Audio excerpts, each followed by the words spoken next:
Hello and welcome again to my channel, The Crafty Kelpie. Today I'm going to show you how I make bread with plain flour.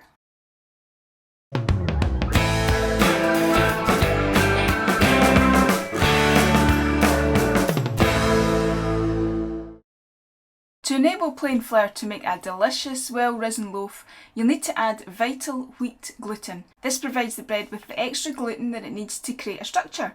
It helps it rise and stay risen. It's also really beneficial in whole grain loaves. It helps them to rise to their highest. So it's great in low gluten flours like plain flour to get the loaf that you're looking for. Nearly all my ingredients are from Aldi, so let's go through what we need.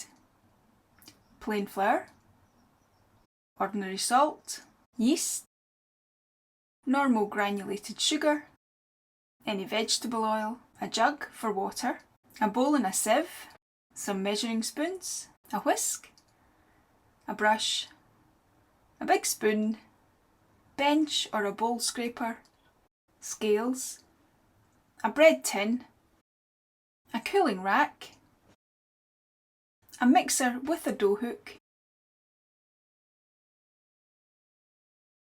and some cling film. So we're going to add the yeast to some lukewarm water. About 40 degrees works for me. We are measuring everything in grams, so add 250 grams of the lukewarm water to the jug.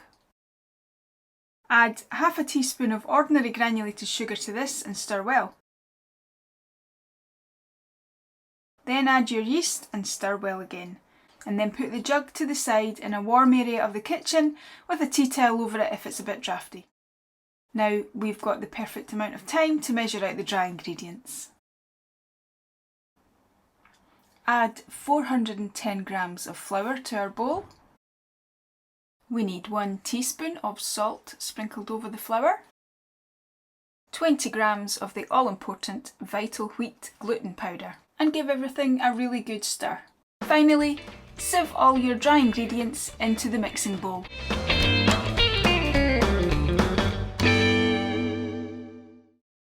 Your yeast should now look like this, with a nice thick creamy head. If it's still watery, throw it away and start again with another packet. Now let's add a tablespoon and a half of vegetable oil and just add it directly to the yeasty mix. Then give it a good whisk to combine and add it straight into the bowl of dry ingredients, into your flour. So connect your mixing bowl back into the mixer, and we're going to turn it to number 2 on the dial and leave it mixing our dough for about 8 or 9 minutes.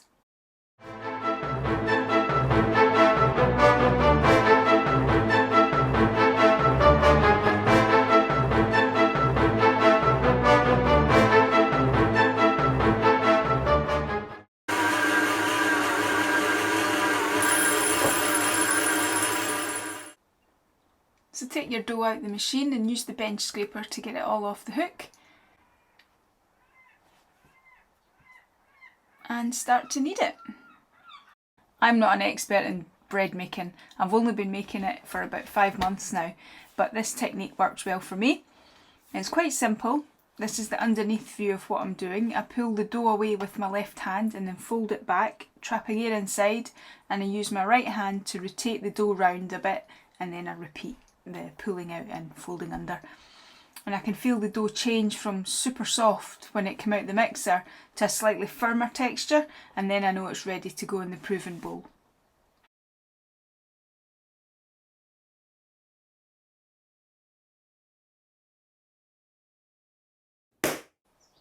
So back to the bowl that we used for measuring out our dry ingredients, and we're just going to add some more vegetable oil, swirl it round and use the brush to coat the bowl, make it nice and greasy. Then pop in your dough, give it a smoosh around, flip it, and another quick swoosh so it's all coated in oil, and then add your cling film. So that's it ready now to go to the side. I like to keep mine in the oven at about 25 degrees, but you can see here my oven's only 20. So at that point your oven bulb is your best friend. Pop that on and that'll sufficiently heat the oven enough to make your dough rise.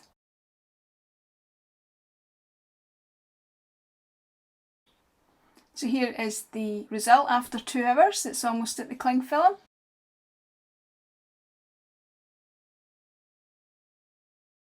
If you look at the bubbles, they look great. You know that it's the yeast has done its job. So get it out of the bowl with a bench scraper. I'm going to give it another quick knead, and while it's just resting for a second, I will grease my bread tin. I brought an extra tall bread tin. Again, I bought it from Amazon. I'm afraid I'm not going to recommend one or show you a screenshot of what I bought because they came with a hefty amount of bad reviews. The dough is really super soft and very elastic. I don't really want to do that much to it because I want to retain the air within the structure of the bread. So I'll give it a very quick knead and then I'll just form it into the shape of the bread tin.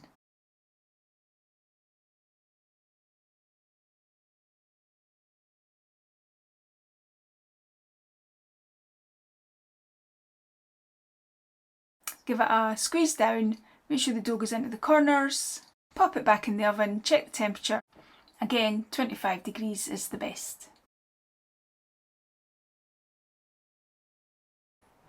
So here we go, a very well risen dough. It's about an hour later, very pleased with it. So I will turn the oven on to 220. I'll set a timer for 15 minutes and when I put it in, I'll turn it down to 200. I'll leave it the 15 minutes and then after 15 I like to give it a wee rotate and give it another 15 minutes. And here we go, here is the finished loaf. I'm very, very pleased with it.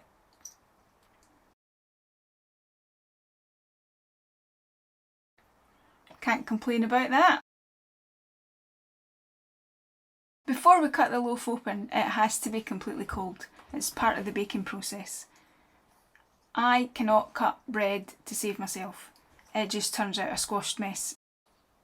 So I invested in a bamboo bread slicing board and an electric bread knife. The board came from Amazon and the knife was the cheapest one I could find in Asda.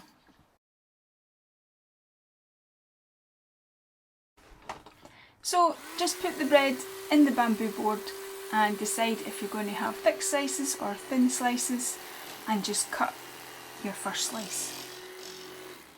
Don't cut all the way to the bottom, you'll just end up with bamboo slivers in your bread. Just take it off the board and use a bread knife or a sharp knife just to cut that slice off. And then my tip is to rotate the bread round so you've got your new knife cut flat edge and put that against the backboard.